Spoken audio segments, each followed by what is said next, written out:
Thank you, Freddie. Appreciate it.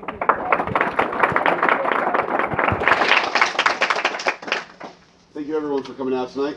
I walked in and I saw all the chairs and didn't know if we'd get full, but it's great to see that it is full. And I sincerely hope that over about the next hour or so that it's what you all came out for, and it's something enjoyable, it's something that's educational, and it's what you wanted, right? So with that, we're just going to jump in, right? I'm both in the Army and a teacher, so there are rules. There are always rules, right? So first rule is this brief was intended for a general audience, okay? When I spoke to Brenda, I said, what is it that you're looking for? What are we trying to build? And she said, people who are interested in the topic. People who may know a little, people who may know a lot, people who may know nothing. Pitch it to, without being derogatory, the lowest common denominator. I said, okay, I can do that.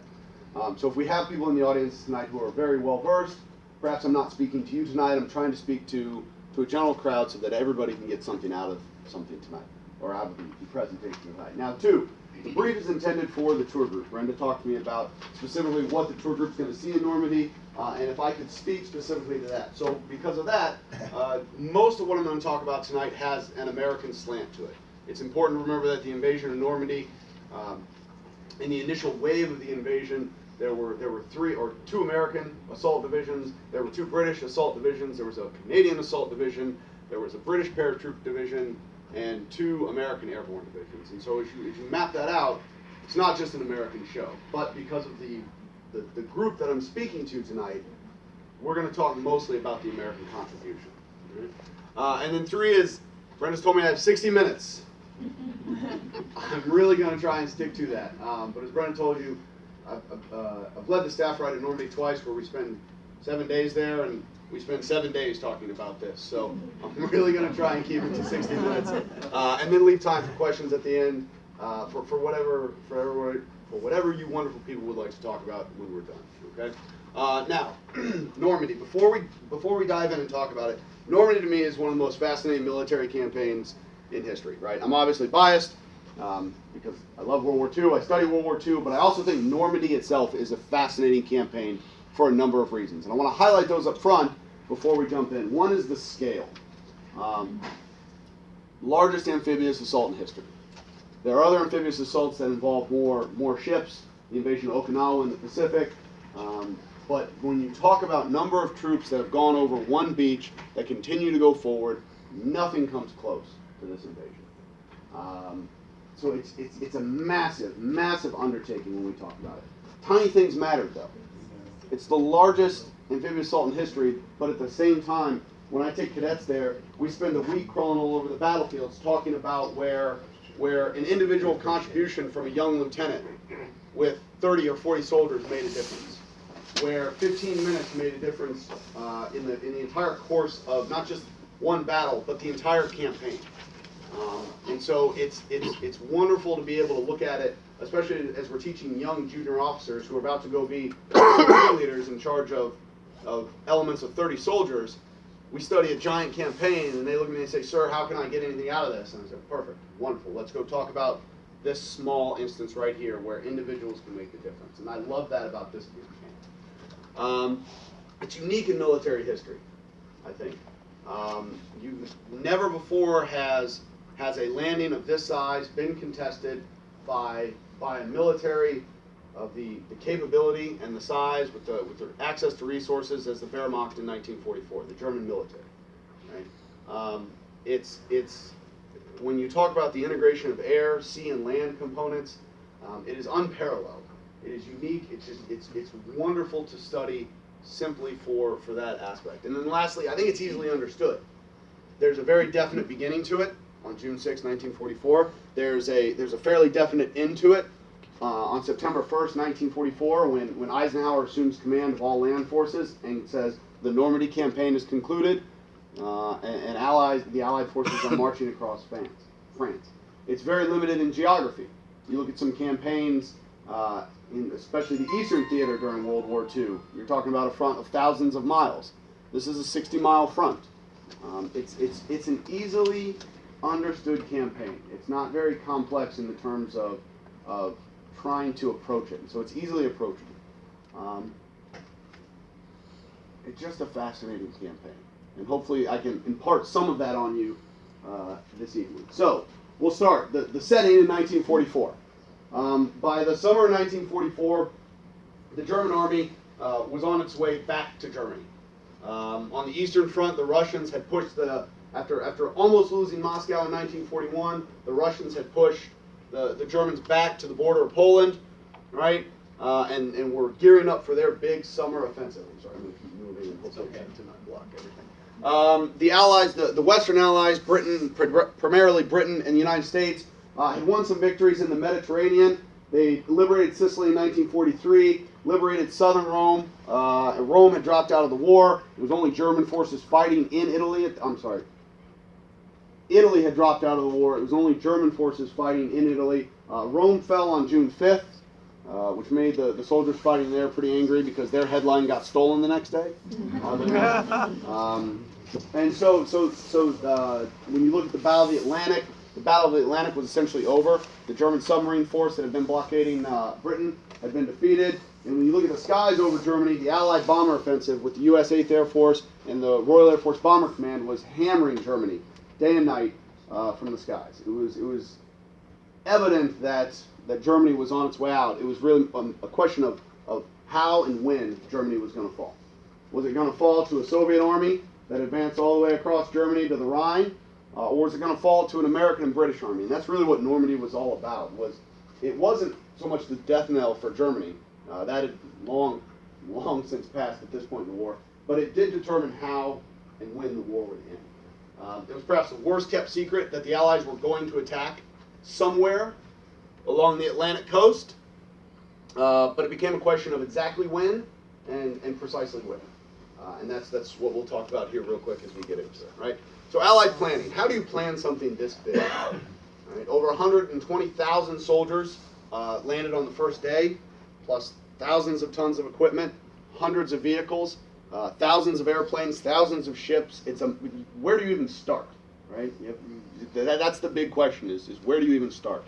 And there's two gentlemen that rarely get talked about in history that had a hand in starting this. And so as soon as the English were forced off the continent at Dunkirk in 1940, they started thinking about how can we go back?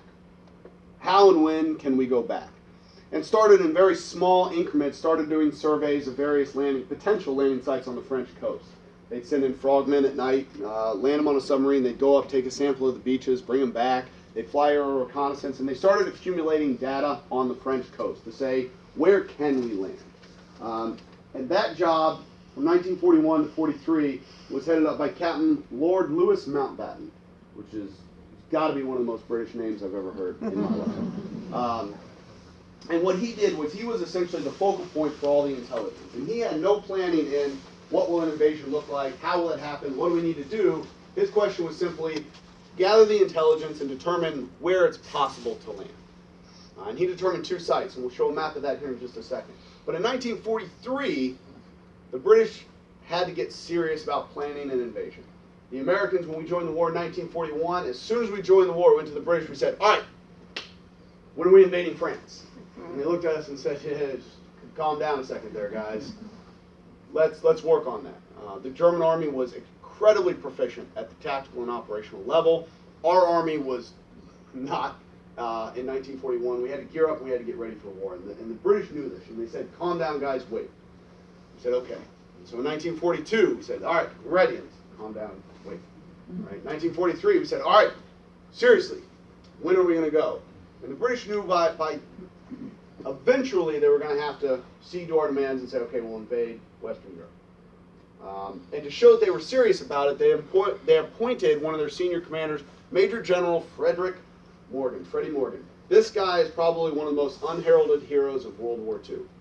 He gets called into another, perhaps most British name ever, Hastings Ismay, which is just a wonderful name, who was a military assistant to the Prime Minister Winston Churchill. He was called in one day in March of 1943, handed all the information that Louis Mountbatten's had compiled and put together, and he's put in front of him and he's like, all right, you need to determine, Ismay says to Freddie Morgan, he says, all right, old boy, you need to determine where should we start?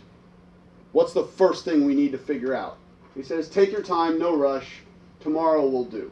And that typical dry British ability to understate things, right? And so Freddie Morgan sets to work on his task. And he goes through everything. He determines all the criteria that you could possibly think of what do we need to make this invasion work. And he writes the outline for the plan that became Operation Overlord, the Invasion of Normandy. And he, again, you'll never hear him mentioned. There's few if any books written about him. He's not. When we talk about big names from the war, of course, Churchill and Roosevelt, and then when we talk about uniformed service members, Eisenhower, Patton, Bradley, Montgomery. These names you probably all heard. Few people have heard of Freddie Morgan, and this is the guy that planned the majority of Operation Overlord. So he writes this plan, and the Allies take it.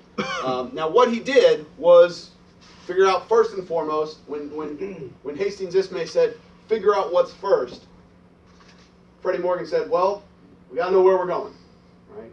And through a whole host of factors, which I'm going to avoid now so we can get to talking about Normandy itself, he narrows it down to two places. One right here, in the Pas-de-Calais. So here's Paris, here's England, this region here. He says Pas-de-Calais.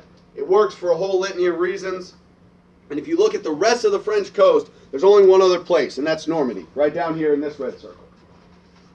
And he goes back and forth, and when he delivered his plan, again, for a litany of reasons that we'll get into, or we're going to skip over tonight, he says Normandy. This is where we got to go.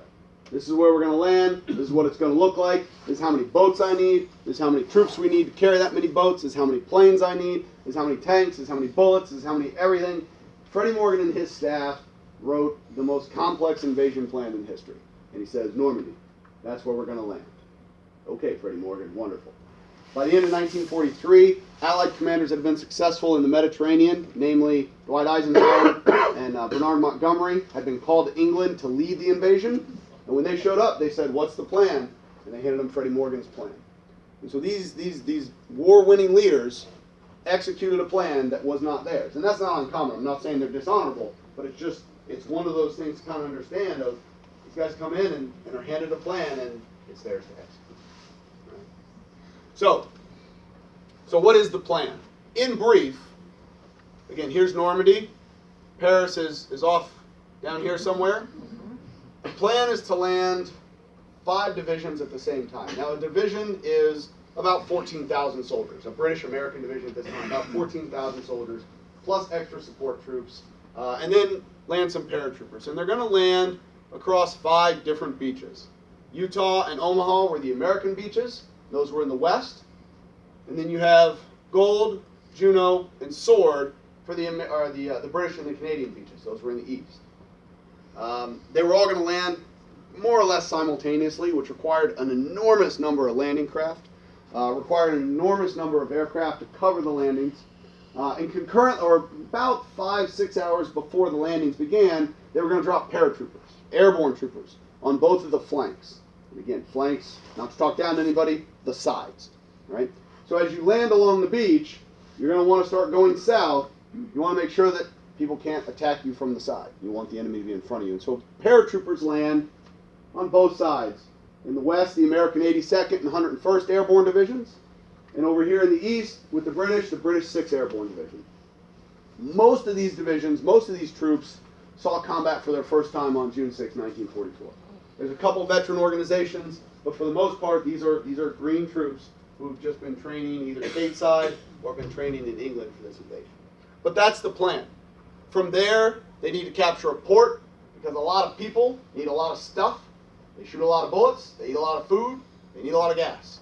You got to have a port, right? And this is something that's kind of overlooked. The whole point of the Normandy invasion is to secure a port as fast as you can.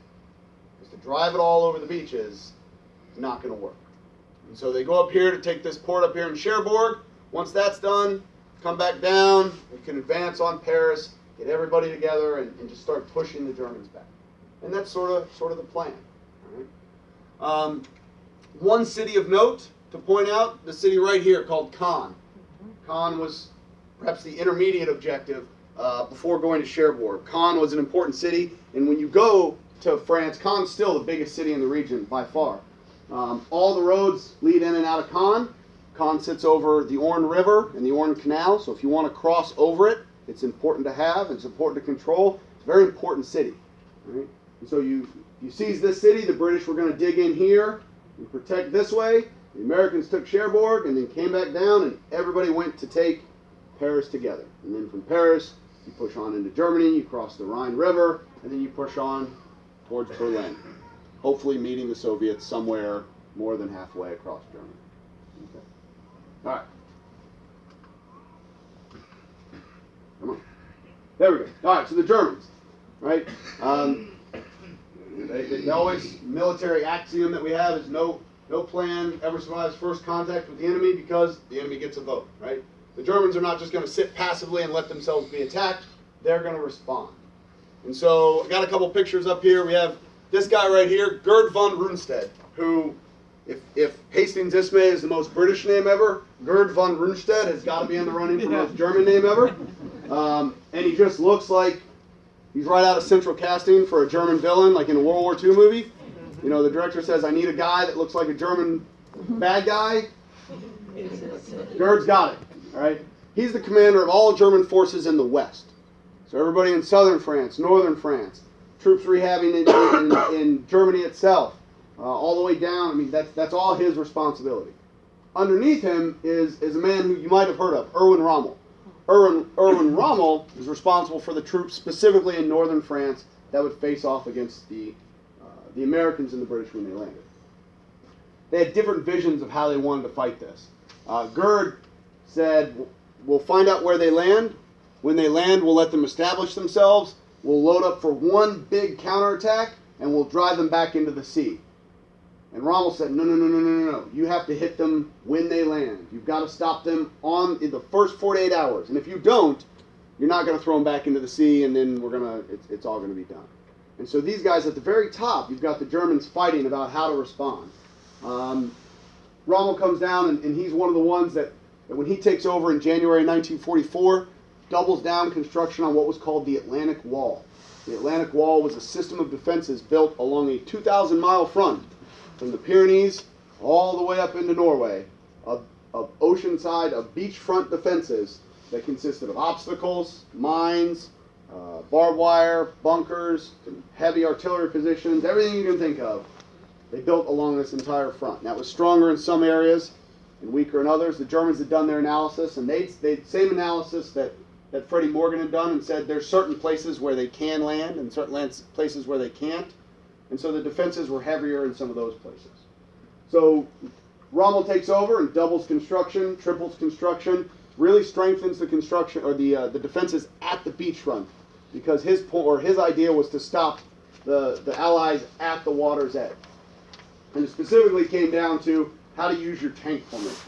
All right, so I'm an armor officer. I love tanks. They're wonderful, wonderful piece of machinery. We already got it. The pass it back again. The pass it back. What happened?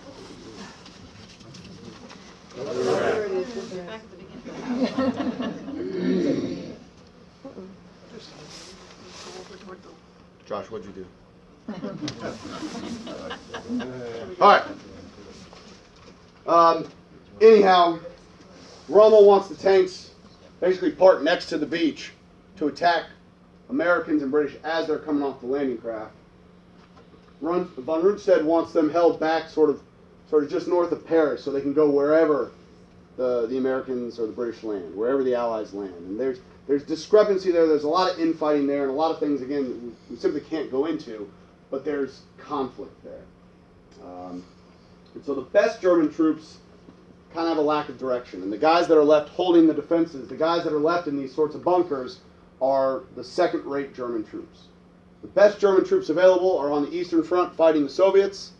The next best are held in reserve, the Panzer formations, the tank formations, and then your JV team are the guys that are in the bunkers. These are wounded veterans from the Eastern Front. These are old men at this point. And for the context of this, old men are like 45, right? That's old to be a soldier. I'm not insulting anyone here. I'm just saying in military context, you get old fast. You got prisoners of war from Poland and the Soviet Union who have been impressed into service. It's really not a good group of guys to try and stop the Allies. All right. Okay, so how do the landings actually go? Another map, and there are pictures here too. So if you're not a map person, if it doesn't work, we have pictures. Just bear with me. So we zoom in on the British. I'm just going to do a quick hit on the British before we talk about the Americans. Here's that city I told you about, Caen, that was really important. The British landed at Gold and Sword Beach, and then the Canadians landed right there at Juno in the middle. And there's, like I said, there's tons of great stories. I could talk for hours about this, about some of the wonderful, incredible stories that happened both on the day and the days immediately after. But the one I want to highlight, the one that's probably, if you're going to go see one thing in the British and Canadian sector, the one I want to highlight takes place right here. This one bridge. So there's a river that runs all along the eastern side of the landing zone right here. I got it. There's this one river right here. And there's one bridge over that river. It's a river and a canal that run side by side. But there's one set of bridges right there. And if you don't cross there, you got to go to Caen. So the British look at it and say, we got to have that bridge. That's imperative. If we don't have that bridge, as we move south towards Caen, we can get attacked in the flank. Right? We're going to get hit from the side. We're going to be trying to attack forward. It's not going to work. We've got to have that bridge. Right? And so they devised this. There's the bridge right there. Right? Picture the bridge. They devised this seemingly crazy plan. So in World War II, there were paratroopers that jumped out of airplanes, and then there were glider troops. And gliders were made out of canvas and plywood, and they were towed behind bombers, and they were cut loose, and they crashed into the ground. Yes. At about 80, 70 miles an hour, if it was a bad approach, it was not a good assignment at all. But the problem with paratroopers was you jump out of an airplane, even if you've got a good tight drop, the airplane's going 150 knots, it takes 10 seconds to get everybody out, you're scattered. No matter how quick you get out that door, you're scattered. And that's in good conditions, right? Bad conditions, you're going to be all over the place. And we'll talk about that with the Americans here in just a minute. But the glider can put 25, 30 soldiers down in one place, right on the target, and you've got, boom, 30 people ready to fight all at once. And so there's an advantage there. And that's what the British say. They say, we're going to take this bridge. We need this bridge. We've got to have this bridge. We'll employ gliders. And so there's two bridges about 150 yards, 200 yards apart. They say 3 gliders for each one. We're going to try and land as close as we can. Here's an aerial picture taken a few days after. Here's the bridge. Glider 1, glider 2, and glider 3. I'll show you a picture of the positions here in a second. The glider pilots put these things down about 50 feet. The glider 1 lands about 50 feet away from the bridge. It is an incredible feat. Again, I told you, it's a great campaign. There's awesome stories everywhere. They put down the Germans. There'd been bombing that night because, again, the massive Allied air flotilla. So the Germans guarding the bridge kind of heard a rumble as the glider crashed. But just as you would, you say about as long as it takes you to figure out what is that rumble in the night. The British paratroopers are out and they're storming the bridge and they've taken the Germans by surprise. They landed about 12:30 a.m. on the 6th of June. They take their objective by about 12:32. They're the first Allies on the ground in Normandy. They take their objective inside about 2 minutes. All right? It's called Pegasus Bridge. Pegasus because the Pegasus was the emblem of the 6th Airborne Division, the unit that took the bridge. It is an incredible sight to go see. If you have time on your tour, right, go see Pegasus Bridge. It's a marvel. So as a picture, this is me standing at the base of the bridge. And that marker right there with that bust, that's a Major John Howard who commanded the company that landed here at Pegasus Bridge. And that bust is where he landed. That's where Glider 1 came to arrest. Glider 2 came to arrest there, then Glider 3 is just back here on the edge of this swamp.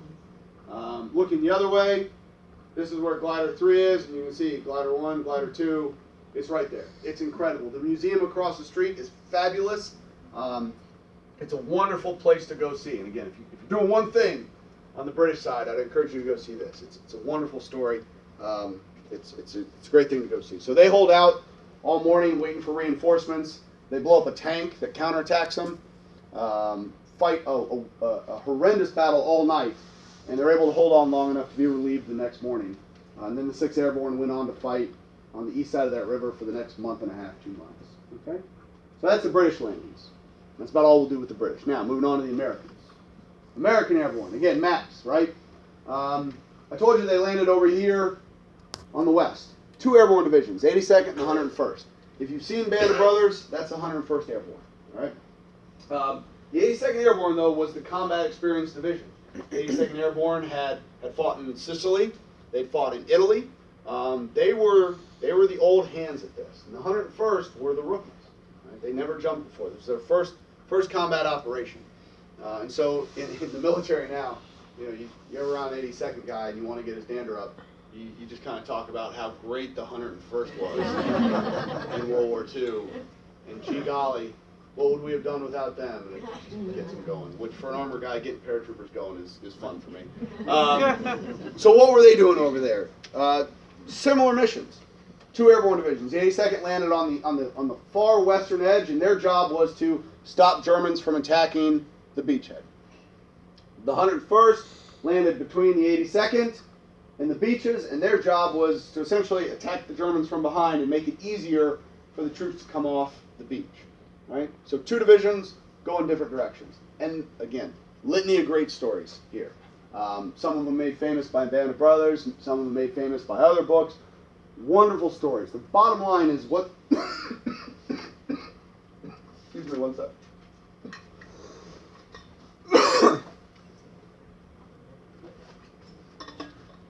The bottom line is what happens with the American paratroopers is their transport pilots are untrained.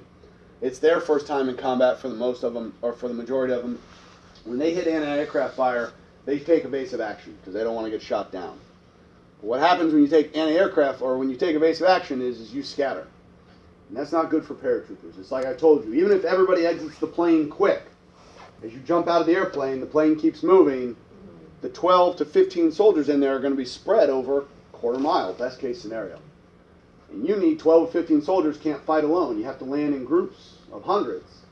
So you have to land in big open fields. Planes have to keep a steady formation and fly over wave after wave, dropping paratroopers to get that big number on the ground. Well, when planes fly in every direction and they take evasive action, those nice patterns get broken up. And planes that fast, they flew too high, they took evasive action, they turned the green light on to indicate it's time, we're over the drop zone, jump. They turned the green light on early because they wanted to leave, right? Ooh. Oh, no. Oh, shucks.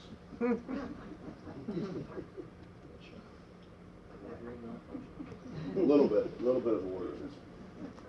Anyway, the result for the paratroopers was disastrous. Paratroopers landed miles away from their drop zone. Some as far as Cherbourg, the port up here. That's a good 30 miles away. That's a very rare case. Majority landed in the greater West Normandy region, right? But they're landing at night. Most of them don't have maps. Maps are only with the leaders. So they're landing at night, looking around, and you can imagine how terrifying that is in and of itself. Landing in enemy-held territory, in the dark, alone, no idea where you're at. And so they do what paratroopers do. They started causing problems. Paratroopers still do that, whether it's in combat or at garrison, whatever it is, paratroopers cause problems. And so that's what they did. They'd link up with other groups. They'd find leaders and they'd say, you're not in my formation, but I have a mission, come with me. And they'd go attack targets. They'd find targets. They just went out looking for trouble. It actually had a great impact, or a great result, in that the Germans had no idea what the paratroopers were doing. Because they looked at it, they said, we're getting attacks all over the place. We're getting reports from from paratroopers all over the place. How do we respond to this? I have no idea. I don't know what their objective is. It was great because the paratroopers had no idea what their objective was either. But they were sowing confusion. They were diluting the German response. They were confusing the German response at a critical time. And if there's one thing that matters in combat more than anything else, one resource that you absolutely cannot give away, it's time. Right? Because the more time you spend not doing something is the time that the other guy is doing something, and that's not good. Right? And so the paratroopers win time. Now, like I said, the drops are a mess. takes days for units to work themselves out, but they accomplish a lot, right? One story, and then we'll kind of move on. Robert Lee Wolverton, Lieutenant Colonel, West Point graduate. He gathered his guys together before he jumped into before they left England. Right? It was interesting. He had this premonition of his death. He was a battalion commander. Sorry, battalion's about 500 soldiers, for the sake of this. Right? So he's in charge of about 500 soldiers. He'd had premonitions of his death, and he said that these were so strong that he'd sat down and written 18 letters to his son, who had been born, who we'd never met, who had been born after he left for England.